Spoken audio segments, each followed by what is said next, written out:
Ngayon, pag-usapan naman natin itong DTR and payroll dashboard. Okay, so mayroon tayong dalawang Google Sheet. Ito yung DTR at ito yung payroll dashboard kung saan dito nangyayari yung computations ng payroll, payslip, 13-month pay. So, dito nangyayari yan. Okay, so dito sa may DTR, meron tayong apat na tabs dito. Yung tab na 7 a.m. to 4 p.m. ang pasok, yung 8 a.m. to 5 p.m. ang pasok, at yung DTR main at yung data validation. Kung ano man yung in-encode dito sa 7 a.m. to 4 p.m. at 8 a.m. to 5 p.m., papasok sila dito sa DTR main, at yung data na papasok dito sa DTR main, yun yung papasok dito sa my payroll, dito sa my DTR. Okay? So, at sa DTR na yon, itong payroll na yon, dito nangyayari yung computations ng salary. Bakit namin hiniwalay? Kasi gusto namin na ang nakikita lang dito ay yung log-in, log-out lang.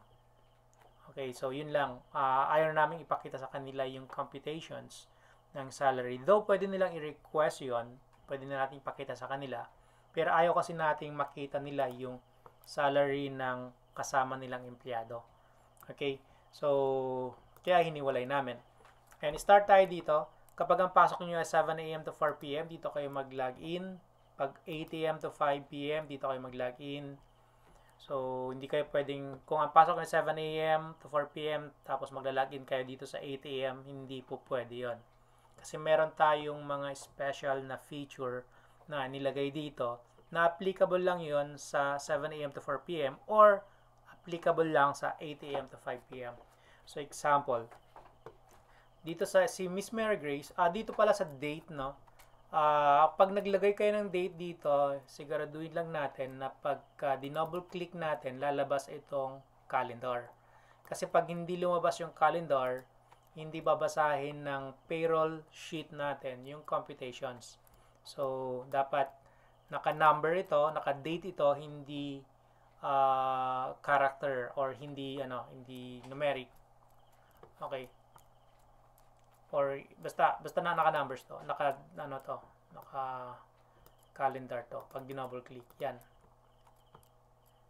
Okay, so example, no, pagka nilagay mo diyan ay no 3. Okay, November 3. So, hindi yan babasahin kasi hindi nyo alam kung ano yan. Okay. Hindi nga calendar yan eh. Okay. So, dapat November 3. So, double check natin pag lumabas yung calendar, then saka natin malalaman na tama yung yung format niya. Kung sakaling hindi lumabas yung calendar, ang gagawin niyo lang, copy niyo lang to, then saka niyo i-paste dito, then saka niyo lang hanapin yung yung date. So, ganun mangyayari. Okay? So, dito sa my time in, andito na yung mga pangalan. So, para lumabas yung mga pangalan nyo dito, punta kayo dito sa my payroll. Dito. Then, punta kayo dito sa my employee data. Ayan. So, dito nyo lalagay yung mga pangalan nyo, contact number, address, yung birthday, importante yan. Kasi para malaman ng HR kung sino yung malapit na mag-birthday. Okay. Kasi meron tayong feature dito. Lalabas dito kung sino yung malapit na mag-birthday. Like example, si Miss Grace. 11 days na lang. Okay, let's say, meron mag-birthday ng ano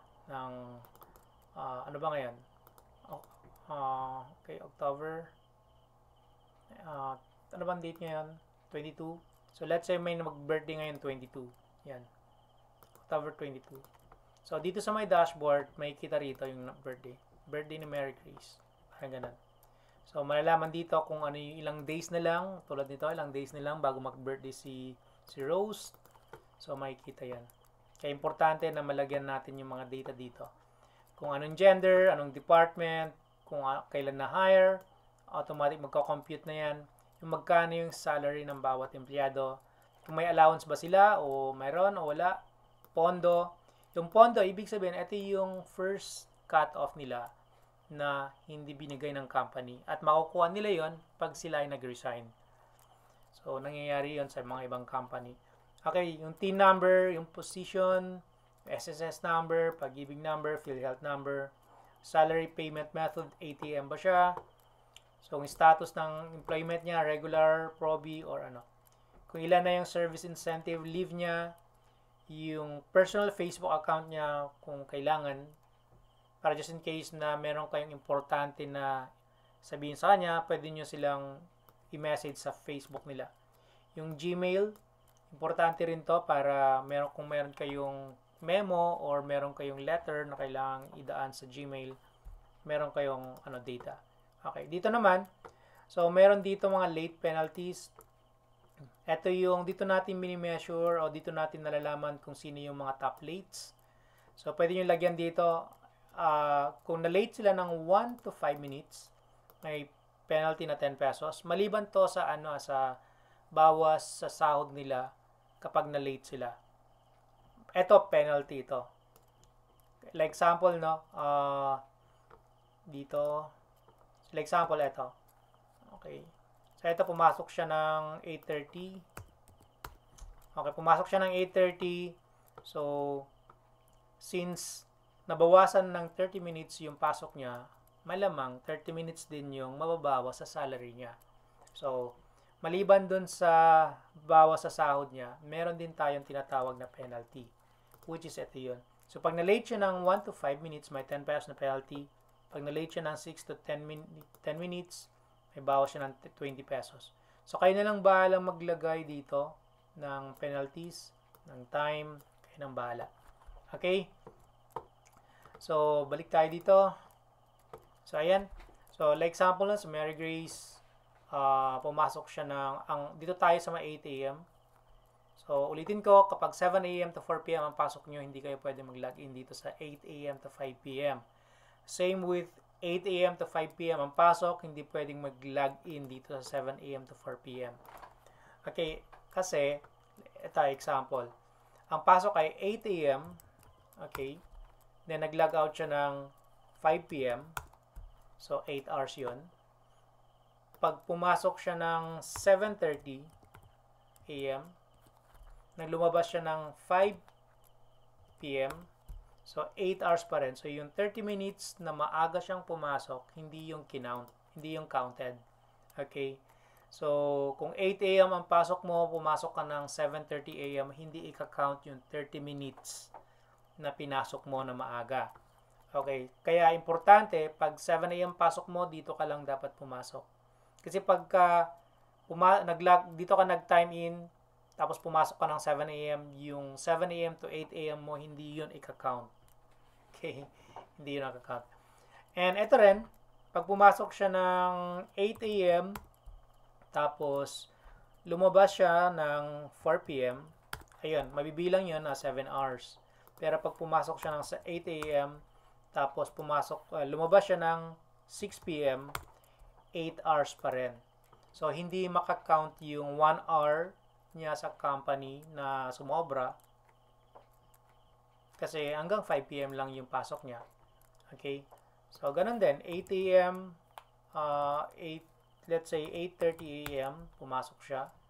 Kung makikita nyo, nag-red yun, ibig sabihin, late siya. Then, lumabas siya ng 5 p.m., so, nabawasan yung sahod niya. Okay? So, kung meron mang overtime, dito nilalagay yon. Okay, so, ilagay niya doon kung anong time in niya, kung anong oras yung overtime, kung anong oras siya nag-log out, then automatic makakompute yan. Okay? So, ganun din dito, kapag pumasok siya ng 7 a.m., let's say 6 a.m., tapos nag-out siya ng 4 p.m., 8 hours lang din. Hindi yun pwedeng i-count yung 1 hour na maaga siya. Okay? So, since meron na tayong data dito, yan, meron na tayong data. Itong data na to, papasok lahat dito. Okay? And then, itong data na to, papasok dito sa my DTR. Okay? So, ito. So, meron na late dito si Shahada. Okay? Ayan, si Shahada na late. Lagyan natin ng maraming late. Okay, let's say 20. Let's say 10. Okay, so 5. So 750. 8. Okay, yan. Then 05. Okay, yun yung mga late. Okay, mamaya magagamit natin to. Okay, so balik tayo dito. So yan na yung mga late. So may penalty sila ng 10 pesos dahil meron tayong data validation, meron tayong penalty dito. So yung 10 pesos. DTR, so na-late siya ng na-late siya ng ng 10 minutes. Ito, so may 20 pesos siya na penalty. 120. Okay. Laki kasi 50 minutes siya na late. Okay. 50 minutes. Okay, eto. Andito siya na 31 to 60 minutes, 120. So malaki yung penalty niya. Okay.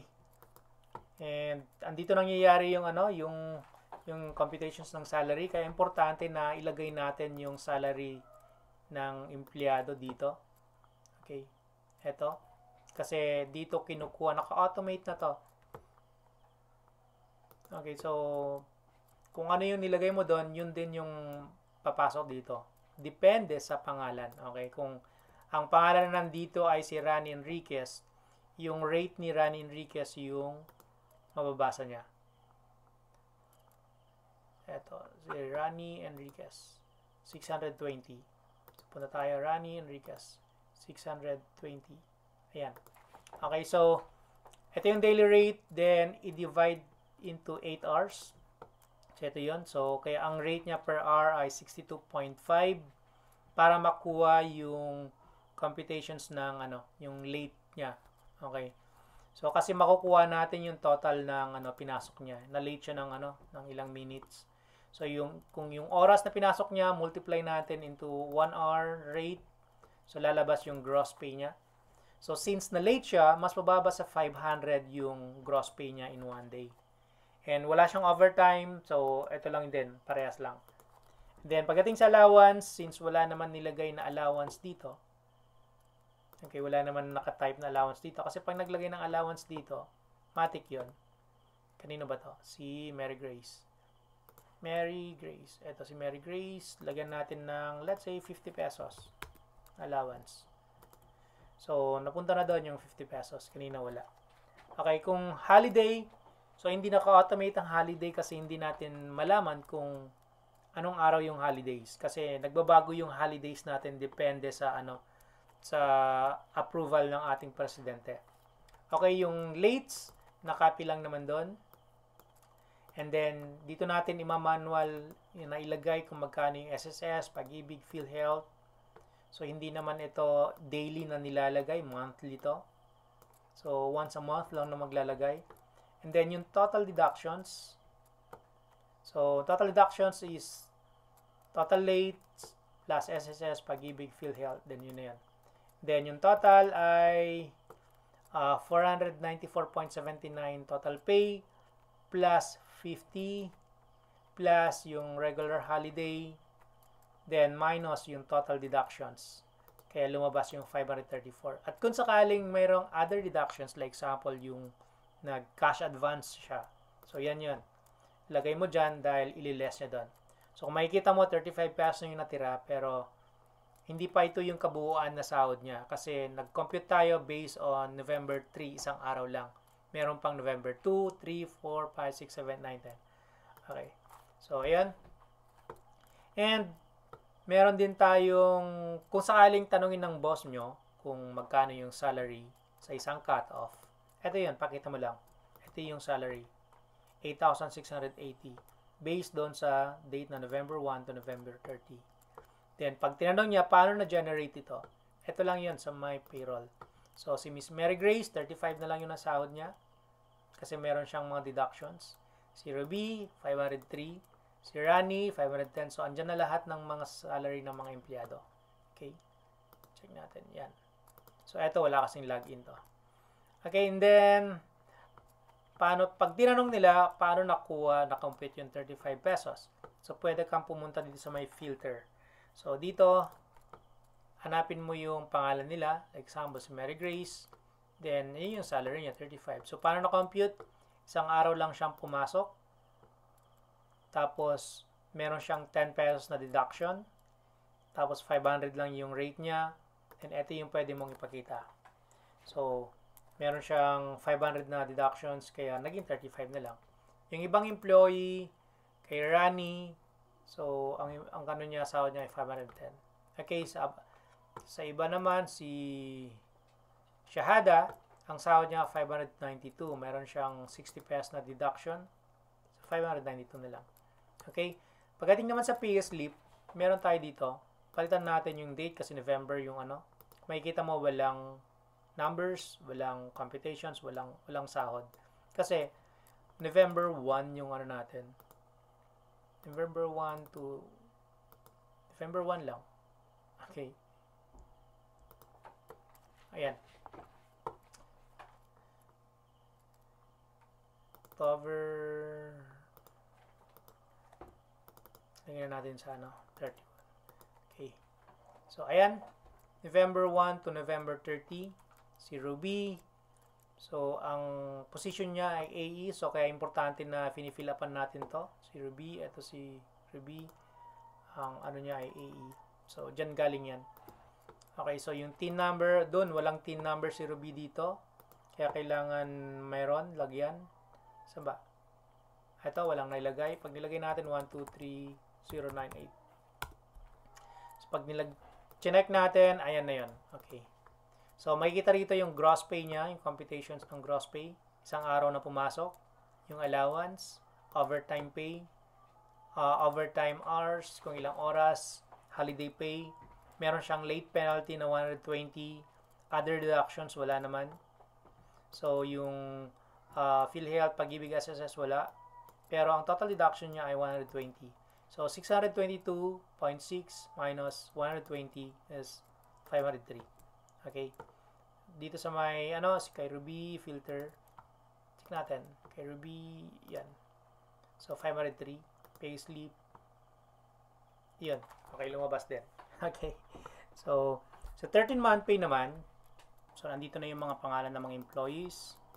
So, andyan na. Then, automatic naman na mag-appear dito yung 13-month pay. Naka-formula naman na yan.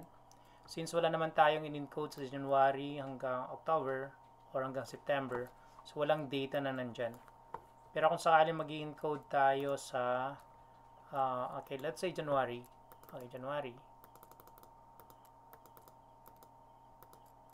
January 5 or 6. Okay.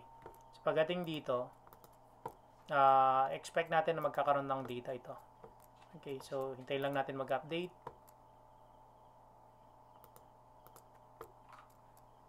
Ayun. Andito na. 650. Si John Chris Berbano. Check natin. Si John Chris ba yan? Ayan. Si John Chris Berbano. Okay. So, ito yun, 54 yung 13-month pay niya. Kasi ang mangyayari kasi nun, i-add lahat ng mga sahod niya from January hanggang December. I-add lahat yan. And then, i-divide niya into 12. Yung 12 na yon, 650 divide mo ng 12. So, 54 yung yung sagot niya. Yan natin. 650 i-divide mo ng 12 months. Ayan yung yung 13-month pay. Okay? Of course, hindi naman 650 yan kasi isang araw lang naman na na pinasok niyan. Kung pinasok niya lahat ng araw sa loob ng isang buwan, lalaki yan. Okay, pag pinasok niya lahat, wala siyang absence for the whole year. So parang katumbas noon ay isang buwan na sahod niya. Okay? So meron pa ba tayong kailangan i-discuss? Itong data, itong dashboard natin, discuss natin itong dashboard. So, automatic na mapupunta rito kung ilan yung employees natin, ilan yung male, ilan yung female, ilang percent ang male, ilang percent ang female. Ito yung total salary. Dito yung date kung kailan mo gustong makita yung number nito. Like example, nag-start kasi tayo ng November. Kung ilagay natin ng October. Okay. So, hindi nagbago. Okay, kasi November 1, lahat yung in-encode natin. Okay, yung January. Meron tayong January. Yan, nagbago. Okay? And dito yung birthday. So, i-R natin yung birthday natin. October 22, birthday ay 23. Okay. So, dashboard, yan, makikita rito. So, makikita dito kung ilang days na lang. Kanina, 17 days ito. Kasi before 12 a.m. Ngayon kasi 12:13 a.m. Kaya naging 16 days. Automatic. So, dito yung mga employee details, pangalan nila. Okay, and then, yung sales department, yung dito yan sa ano, galing yan dito sa may employee data. Kaya importante na ma-fill upan natin lahat to para makita natin lahat ng mga data na nandito. Okay. So, status niya, yung T number, magkano yung salary niya? 35 pesos. Kasi isang araw lang naman na pinasok. Plus, may mga deductions. 13-month pay, nakita natin kanina, 45 pesos. Meron siyang 10 pesos na late. At dito natin makikita kung sino yung top lates. Ito si Ruby, meron siyang penalty na 120 pesos. Kaya siya yung top 1. Top 2 si Shahana. Kasi meron siyang penalty na 60 pesos. Top 3, top 4, and top 5. Ayun yung mga top lates natin. Ito naman, ito yung kinuha ko na data from yung sa CEO dashboard. Kasi nakikita natin dito kung sino yung top sales agent natin. Okay, ang top 1 ay si Joseph. Top 2 ay si Drex. Top 3 ay si Mark. So, yan yun. Si Lenny, wala siyang sales. Okay, then, eto, pwede mong ilagay dito yung sales goal ng bawat empleyado, bawat sales agent. Para makompute yung chart. Kung green, ibig sabihin, na-hit niya yung goal niya. Okay. Kapag ka red, hindi niya na-hit yung goal niya. Okay, meron pa siyang, 64%, 64% na kailangan abulin bago mag-green. Okay? So, nandyan yung mga top seller natin, top agents natin, top employees natin, top 1 si Joseph, 326,000. Top 2 si Drex. Okay? So, meron na tayong idea kung sino yung pwede nating bigyan ng award. Ay, importante yan. And ito yung mga other awards, Employee Superstars Awards. Ito, No Late Award. Ito yung The Time in Ninja. Okay? So, ito, from October 1 to November 30, ito yung mga taong hindi na late. And ito yung mga taong hindi nag-absent. Walang absent. Okay? And ito yung mga taong, of course, makakompute ito pagka, full month of October to November 30. Yung nag-time in siya nag-time in siya. Tapos, wala siyang absent. And ito na, top lates, slow-mo awardee. Ito yung mga na-late. Okay, ito. Ito yung mga penalties. Then, ito naman yung mahilig mag-overtime. Okay, si Noel, si Jamie Rose, si Margie, ayan yan. So, yan yan. Meron ka ng data kung sino-sino yung pwede mong ibigyan ng awards. So, maiiwasan yung favoritism. Okay? So, meron pa ba? So, wala na. So, ganun lang ka-basic yung yung ating payroll dashboard. So, para malaman yung total salary, kailangan mo lang ng time in, time out. Then, yun na yun. So, wala ka nang ibang gagawin. Time in, time out lang. Makakompute mo na yung salaries, yung 13-month pay, at yung mga ibang pays. Ibang payables or ibang salaries. Okay, so maraming salamat and God bless sa ating lahat.